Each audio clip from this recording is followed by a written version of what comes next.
For today's guys, This video is mga ngalakal po kami ngayon guys.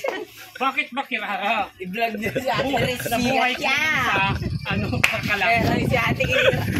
baka may pera dyan. Pagpos mo sa taga-South Bay. Ayan. So yan guys. Ayan. Inukam lang yan. Ayun ang ganda oh. Ayun yun oh. Ito pa oh. Ako lang pinag... Oh, ito pa. Tutulungan na ni Crispin Oh, te. sweet shirt. Kaya ano to? Sa camera pala. Oo nga. Ayan o, guys, ang dami pang pakikinabangan tinapon sa kapitbahay namin.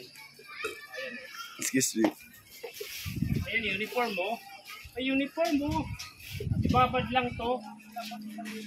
Kung kay Tutoy, pati kay ano, ipaano. Ayan guys, yung napili namin mga uniform kasi sayang naman para next pasukan makakaano kami. Makakasave kami ng expenses. Ay, magtita po yan. Ayan po. Ayan, ito po. Mag-chewin po yan. Hoy, ano? Akin na lang yung pin. O, ito. Tapos butas na yan ah. Patay sa akin to. Ito Talabsan. Kirara, ang ganda oh. Yung gamit natin dyan is pang kurtina. Oh. Ay, Kirara, bagay ito sa kay Inday. Paano mo?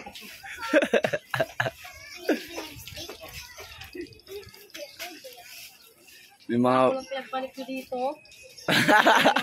Lagi nagpa-vlog. Ayan guys. Ayan guys, ang dami namin napili at sa napakinabangan na in fairness. Sa kapitbahay namin, maraming salamat. Shout out po doon kay Ate Janet. Ayan oh, ang ganda oh. Kirara. May mga bata. Guys, isang sako napili namin. Kami nagtapon! Ano, pantalon eh. Oh, kita rin. Ay, may piso pa guys! May nakaw yan, parang walang buta. Ayan. Ito, ang ganda oh. Kirara, laban mo lang. Para mabuntis ka na naman.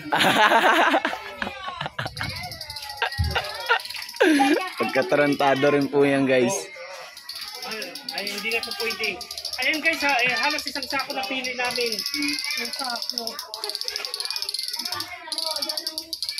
Ayan. Okay guys, Ben, hawakan maraming mo, salamat po. Thank you so much sa nagpa-sponsor nitong ayan guys, nakakuha pa kami alahas. Oh, wow. Very lucky.